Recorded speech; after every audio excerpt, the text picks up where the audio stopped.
মধ্য এশিয়ার বৃহত্তম দেশ আজারবাইজান বাংলাদেশ থেকে দক্ষ কর্মী নেওয়ার আগ্রহ প্রকাশ করেছে। ইতোমধ্যে তেল সমৃদ্ধ এই দেশটি ঢাকায় দূতাবাস খোলার প্রস্তুতি নিচ্ছে, যা দেশটিতে বাংলাদেশিদের জন্য সম্ভাবনার দুয়ার খুলে দিচ্ছে। জানা গেছে, গত 14 নভেম্বর বাকুতে COP29 জলবায়ু সম্মেলনের সাইডলাইনে বাংলাদেশি প্রধান উপদেষ্টা ডক্টর মোহাম্মদ ইউনুস এবং আজারবাইজানের প্রেসিডেন্ট ইলহাম আলিয়েভের বৈঠকে বাংলাদেশিদের জন্য চাকরির সুযোগ বৃদ্ধি নিয়ে আলোচনা হয়। প্রেসিডেন্ট আলিয়েভ জানিয়েছেন, 2025 সালের প্রথম দিকে বাংলাদেশ সফরে আসবেন তিনি। দ্বিপক্ষীয় সম্পর্কের উন্নতি এবং বিনিয়োগের সম্ভাবনা খতিয়ে দেখবেন। তিনি জানান, বাংলাদেশের সঙ্গে সম্পর্ক আরও গভীর করার ক্ষেত্রগুলো খুঁজে বের করতে আজারবাইজান সরকারের একটি উচ্চ পর্যায়ের প্রতিনিধি দল বাংলাদেশ সফর করবে আগামী বছরের প্রথম দিকে। তার সরকার বাংলাদেশে বিনিয়োগ করতে আগ্রহী। ব্যবসা বাণিজ্য ও আন্তর্জাতিক সহযোগিতার ক্ষেত্রে উভয় দেশের জন্য বাড়তি সম্ভাবনা দেখতে পাওয়ায় ঢাকায় একটি আবাসিক দূতাবাস খোলার সম্ভাবনা নিয়ে কাজ করছে।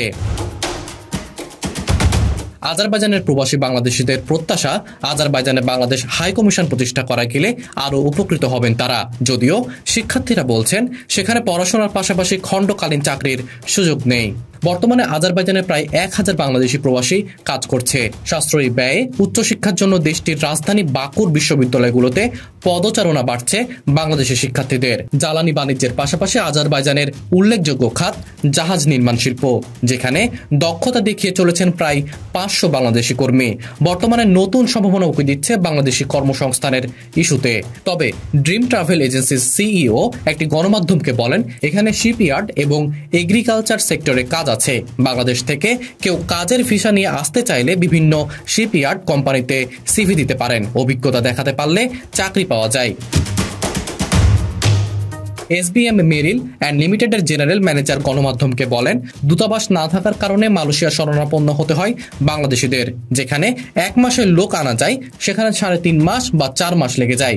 এছাড়া এখানে ব্যাংকিং সিস্টেম না থাকায় বাংলাদেশে টাকা পাঠানো সহজ নয়, অনেক ঝামেলা পোহাতে হয়। তবে কর্মী সংখ্যা বাড়লে হয়তো অনেক ঝামেলাই কমে যাবে, যদি দুটি দেশের মধ্যে যোগাযোগ বৃদ্ধি পায়। তবে সবকিছুই অনেক সহজ হয়ে যেতে পারে। মুন্নুয়ার আঞ্জুম রিফাত, বিডি আর্কাইভ।